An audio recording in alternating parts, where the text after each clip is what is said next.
Hey guys, welcome back to The Readers. I hope you are having an amazing day. Let's get right into the stories. The first one is Pro-Revenge Story. Back in the late 2010s, when social media was still somewhat innocent and less toxic than today, I was enrolled at my local community college. A few weeks into the semester, I moved in with my girlfriend to help us both save on rent. I'll call my girlfriend Emma for the purposes of this post. One evening, Emma mentioned she had invited a friend from one of her classes for a game night. Sounded good to me. We invited a couple of other friends, and it turned out to be a really fun night. Surprisingly, her friend, Mia, was someone I knew from high school. We weren't close friends, but we knew each other and got along fine.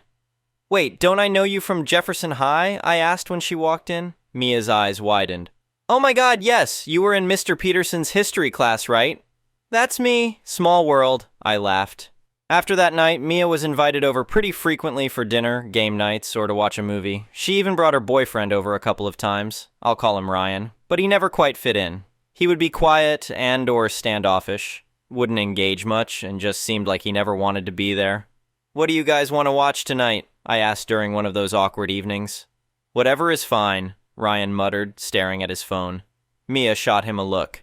"Ryan, can you put your phone down for 5 minutes?" He just shrugged and continued scrolling. It was clear no one really felt comfortable having him there, but we invited him to be polite to Mia.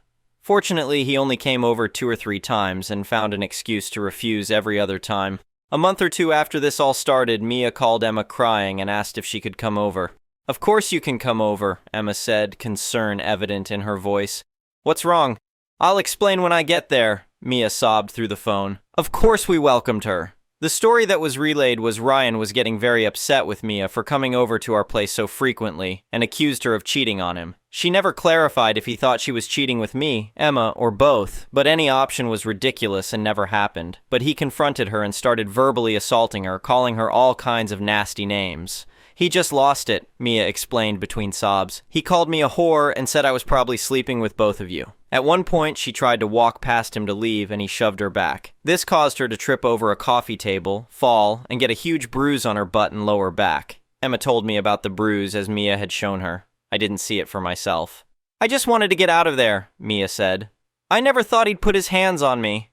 Mia swore up and down that he had never physically assaulted her before, and she believed it was just an accident, but I was pissed. I wanted revenge. You don't mess with my friends, and you don't assault women. I wanted to beat the crap out of him. But while I'm a very big guy, I've never been in a fight, and I'm not a violent person, but a revenge plan formed in my mind. "Are you going to be okay?" I asked Mia. "I think so. I just need some space from him." "You know you can stay here if you need to," Emma offered. At the time, I was working in the administration building of the school as a student employee. As part of my job, I could access anyone's student records, their fees, and their class schedule. The date was fast approaching. That was the last possible day to drop or add classes without penalty or specific permission, so I looked Ryan up in the system, got his student ID number and the other information that I needed, and put my plan into motion.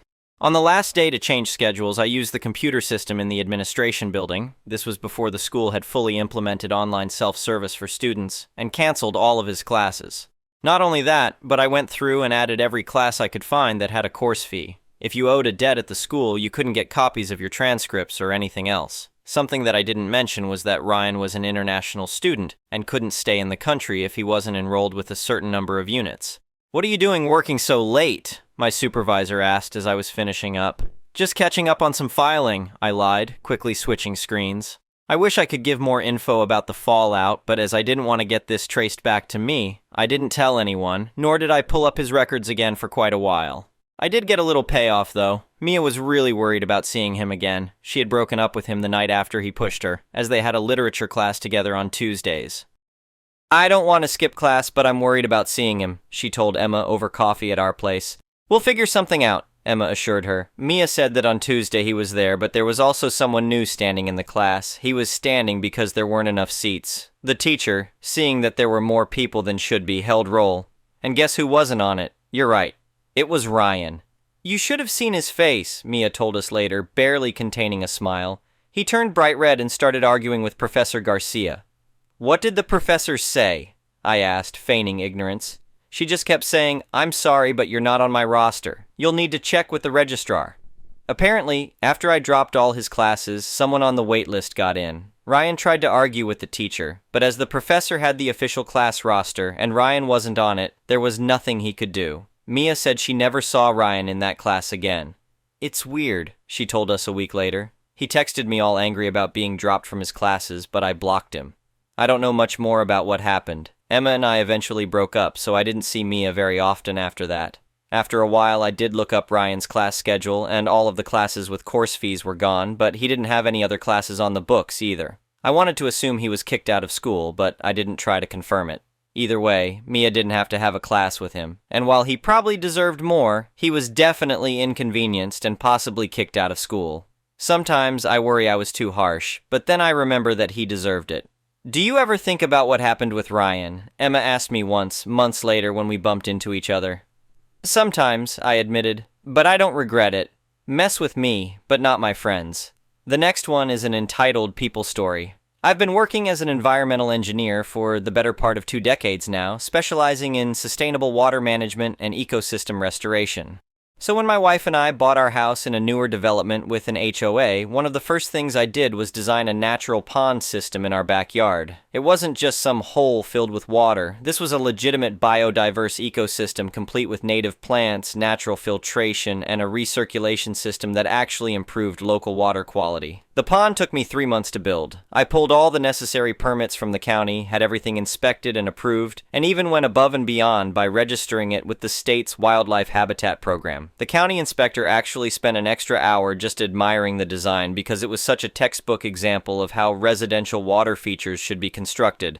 I had proper drainage overflow systems, natural algae control through native plant selection, and even created graduated depths to support different species of beneficial insects and amphibians. Fast forward 6 months after completion, and I'm working from home one morning when I see someone standing at my back fence line taking pictures. I walked outside to find this woman. I'll call her the HOA president because that's exactly who she was, literally leaning over my fence with her phone out, snapping photos like she was documenting a crime scene. When I asked if I could help her, she barely looked at me before launching into this accusation about how I'd built an illegal pond without HOA approval. I explained that I had pulled all county permits and the pond was completely legal. She cut me off and said that didn't matter because I hadn't submitted an architectural review application to the HOA. Now, here's where it gets interesting. I had actually read through the HOA rules pretty carefully when we bought the house. The covenant specifically mentioned that any permanent structures required architectural review, but the definition section clearly stated that landscaping features under a certain square footage were exempt.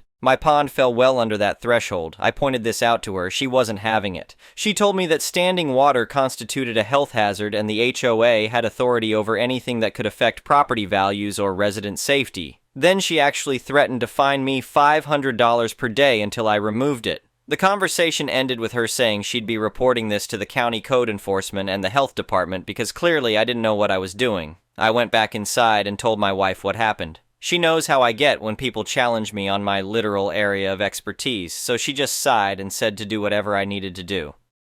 That evening, I received an official HOA violation notice in my mailbox. It demanded I appear before the HOA board at their next meeting to explain my illegal pond installation and be prepared to present a removal timeline. The letter also mentioned they'd already filed complaints with the county code enforcement, the health department, and the Environmental Protection Agency. This is where the malicious compliance kicked in. Instead of just showing up to the meeting with my permits, I decided to give them exactly what they asked for: a full, comprehensive presentation about my pond. I spent the next week preparing a 40-slide PowerPoint presentation complete with engineering diagrams, water quality test results, biodiversity surveys, and legal documentation. I printed out copies of every single permit, inspection report, and approval letter. I even contacted the state wildlife program and got a letter of commendation for creating certified habitat, but I didn't stop there. Since they'd filed complaints with actual regulatory agencies, those agencies had to respond. The county sent out an inspector who spent 2 hours examining my pond and reviewing my documentation. He was actually thrilled because apparently they rarely see residential water features done correctly. He issued an official letter stating the pond exceeded all county requirements and served as a model for sustainable residential water management. The health department inspector was similarly impressed.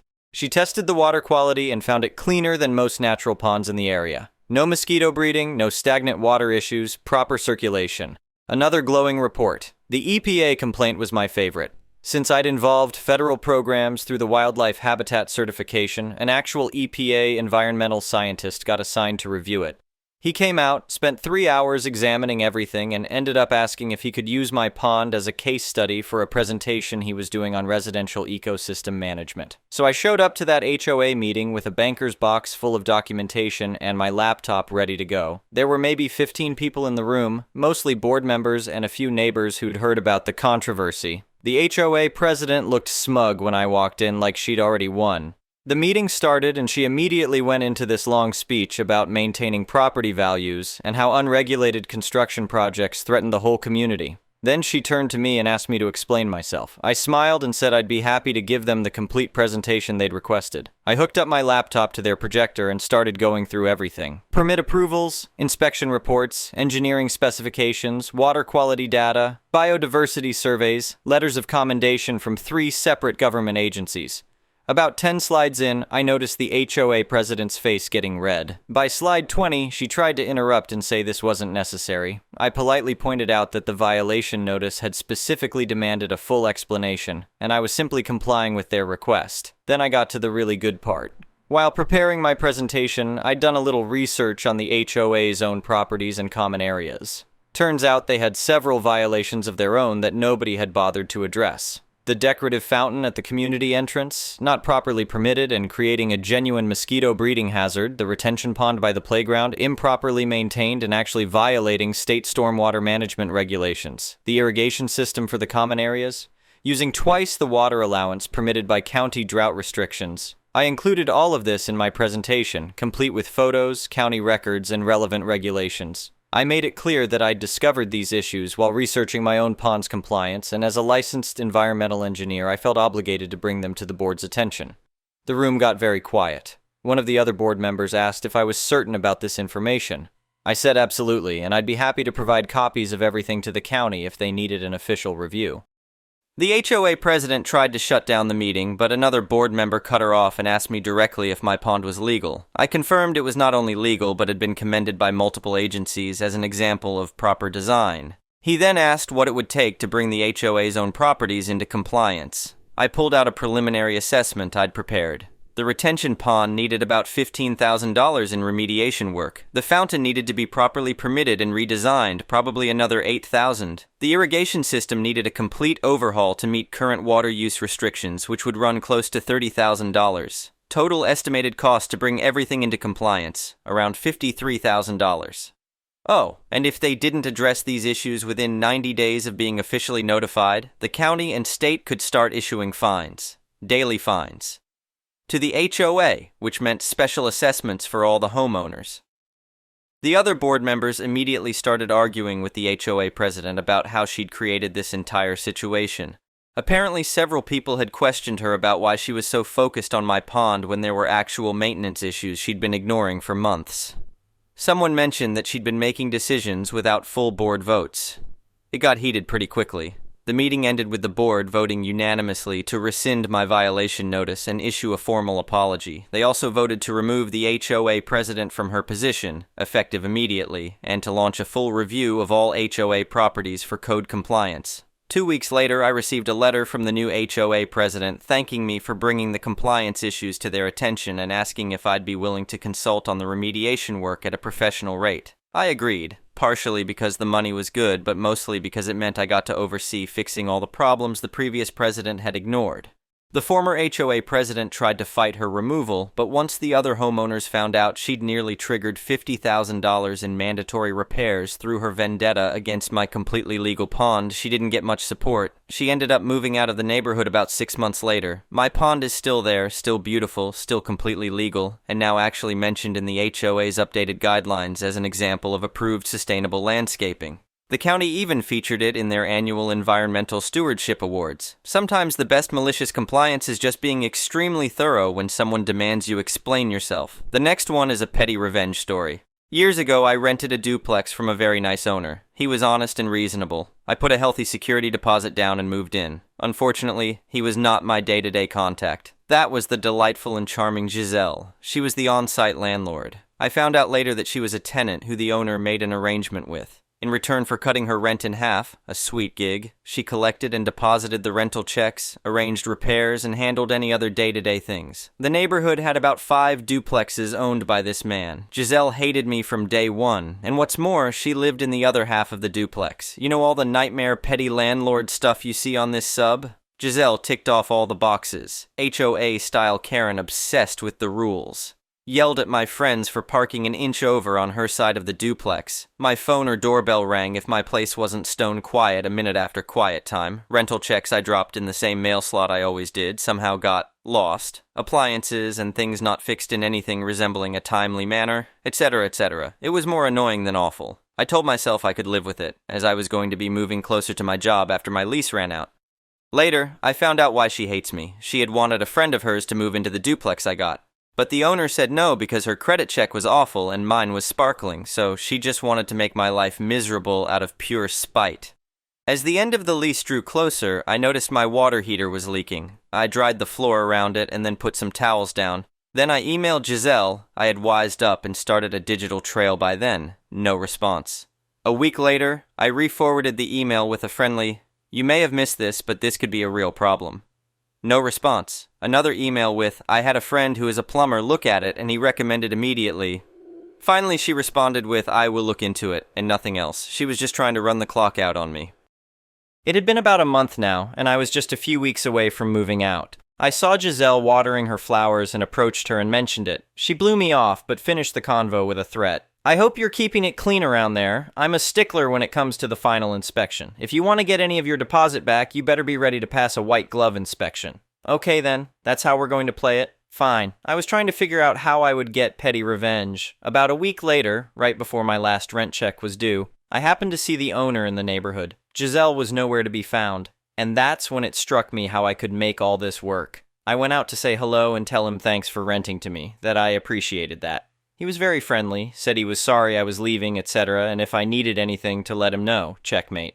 I asked him if he had a few minutes to come in and do the security deposit inspection.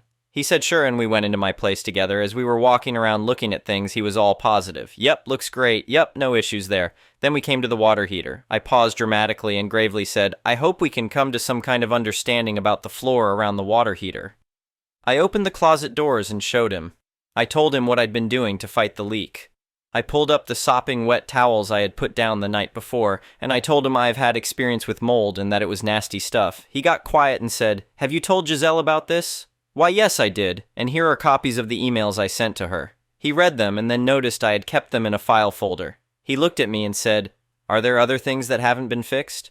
I showed him a few other emails I had collected. He got beet red in the face and said, "Okay, I think with what I have seen, I'm fine with releasing your full security deposit." In that moment, it struck me. I had one more rent check due, $750. How about instead of me writing you a check for $750 and you writing me a check for $500, I just write you a check for $250 and call it even?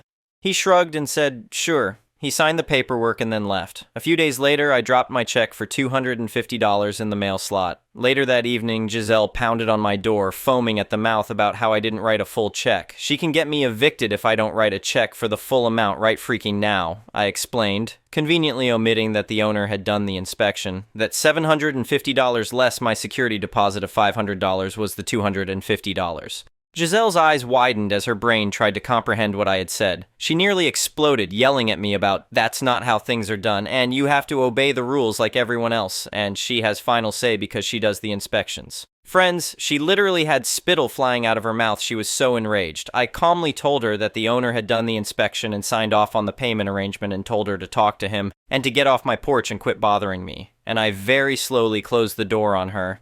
Again, her brain froze and she went into lockdown trying to process what I had just said. That was an image I'll remember forever. Before I moved out, the owner came by to ask if he could come in and fix the water heater for the next tenant. I said sure. As he was working, we talked a little and he mentioned that his daughter was moving into my place and that she was going to take over the on-site landlord duties. I asked about Giselle. The owner simply said she's going to be moving out. She decided she couldn't afford to pay the full rent anymore. The next one is a malicious compliance story. So, for context, I'm currently a head cashier at Home Depot. I work in a higher volume store that remodeled the front end, where our registers are, a couple months ago, where our central checkout is now entirely self-checkout registers, referred to as SCO. While it's SCO, it's known as Assisted SCO, and they want us to be assisting as much as possible. 6 items or more, high-price items, and anything that could hide anything inside of it are a must, as well as pushing credit card applications. Now here's where there's been a huge issue, starting with the cashiers not pushing credit enough, so we fell behind on our goal. So last week, to make up for it, around halfway through the week, my supervisor told us she wanted everyone physically on a register. Head cashiers included. They don't even want us checking the schedule to send breaks, or the cashier's home, even though no one is allowed to get overtime. Unless there's money to handle, we aren't allowed off of a register. I bet some of you can understand how frustrating that is. It's literally a SCO. I'm having more people starting to get upset that we're constantly helping them than when we changed it to a SCO and had a ton of people angry there aren't any normal registers in the main area of the store, too. 3 normal registers open total on the opposite ends of the store, and that's it. And me and the other head cashiers weren't complying the entire time about staying on a register 100% of the time because we were going to prioritize at least knowing when to send breaks and our cashiers home, even if it meant us getting into trouble. Well, today was Black Friday and my supervisor, along with the store manager and a few other managers, were lurking around almost constant. A couple actually helped, which was appreciated, but I digress. The other day, I mentioned to my supervisor when she insisted head cashiers had to stay on a register, how we were supposed to send breaks or how we would direct the line because most people won't walk to an open register even when SCO is empty. She told me to figure it out, and if I have to keep my head on a swivel so I can check customers out and get the line down, then so be it. So, I let them run the show. They put me on a register. I complied. I only left when I was told to cover for someone going home or to use the bathroom. My lunch was 2 hours late. I didn't say anything until an hour and a half after the fact because I rarely get my breaks on time anyways, but my lunch is mandatory because no overtime. My lunch wasn't the only break late though. When I finally got to go on my lunch, one of my cashiers came back from the bathroom and we both saw his 15-minute break was nearly an hour late. I apologized and let him know I hadn't been allowed to check the schedule, or I would have sent him already. I told him to go, but let him know he should double-check with our supervisor just in case, since that would mean 2 people would be leaving at once. Then, I come back from my lunch and find out one of our full-time cashiers was forgotten on one of the few normal registers and was actively building overtime. Something, if I was physically there for, would have never happened as she leaves at the same time every day. Except, I was on my lunch, 2 hours late. Then later, I'm sent to garden to cover a lunch over half an hour late. When I got back inside, another cashier calls because his 15 is over half an hour late, almost 45 minutes. That's just some of what happened. I wasn't allowed to do my job, and therefore my cashiers were actively being forgotten about because it wasn't important enough. Oh, and we got just as much credit card applications as we did early last week before we were forced to constantly be on registers. It's not about being on a register, it's about asking in general. Something I may not like, but I do because it's my job.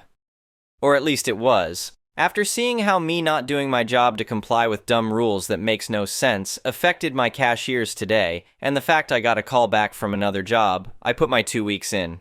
Just to seal the deal after a crappy day. But I'm happy. I'm leaving Hell Depot and couldn't be happier. I just worry for my cashiers who are probably going to continue to suffer with these new rules and regulations, and especially if anyone above them actually complies to them 100%. Super late edit. Hi, sorry. I meant to get back on here, but life got kinda crazy for a bit. There is some things I'd like to make more clear. I was a head cashier, meaning I was a part of management, even if it was just lower management. What my bosses were doing on Black Friday was my job, but they should have been able to do it without issue. They just didn't care. Regardless, some not so interesting things happened for the first 2 weeks I stayed. I did stay an extra week for some convenience for myself, but that's really the only extra context needed. My store manager didn't speak a word to me the rest of the time I worked there. Not a once. Usually he'd greet me if not anyone else, and I thought that might have been the end of the backlash until about a week and a half in. My supervisor started on another suggestion that made 0 sense for the work we do, but she wouldn't know as she's rarely around. She suggested having us sign into the SCO registers and treat them like normal registers. Huge issue with that. They won't take cash if you do that. It completely soft locks the system. We learned that when one of our cashier's credentials weren't working for a single day, and well, yeah, I told her it wouldn't work and how it wouldn't work and thought that was the end of it. Apparently not. My very last week, I had two of the other head cashiers telling me how our supervisor was taking pretty much my every little action and trying to twist it, which is ironic because she knew there was a possibility of me leaving because I lived pretty far, and the job was physically taxing on my body, why I mentioned in some comments primarily I was already wanting to leave for multiple reasons. So, she knew, and I also was mentally checked out, sure, but if I caught myself, I actively tried to do better. I hate feeling lazy. I was also open with her constantly. Black Friday was an irritating day with her, but I didn't dislike her entirely. Just annoyed with how she works since I've been in her position before and she was actually lazy. The only thing I could comment was her customer service. But specifically, right before I was leaving, her and one of the other supervisors in her clique weren't being very professional. I won't get too into detail because I really don't want to give it energy anymore, but there was an accident. I made a small mistake. I personally apologized to the other supervisor, letting her know what happened, and she literally refused to speak to me. Very mature, I know, and everyone who heard about the situation chalked it up to being another reason both my supervisor and the other one shouldn't have been supervisors. It was kind of wild, but to be honest, I didn't let it get to me, as I had literally a single shift left after it all went down. Anyways, it's been a few weeks since I left. The holidays happened, New Year's happened. I hope you all had good ones. I'm doing okay. Feeling less angry in general, as I typically am a fairly passive person. This post is not the most indicative of my character, but it was fun nonetheless. I appreciated a lot of the conversations, but had to stop replying as I was spending far too much time online, and that's not usually me either. Reddit is something I typically use once in a blue moon, and I deleted most of my social media for my mental health. So this was a breath of fresh air, getting to vent, but also having genuine conversations with people. So if you were one of those people, I want to thank you. Genuinely. I hope you all have good lives, and please be kind to your customer service workers. Anyway, thank you for watching.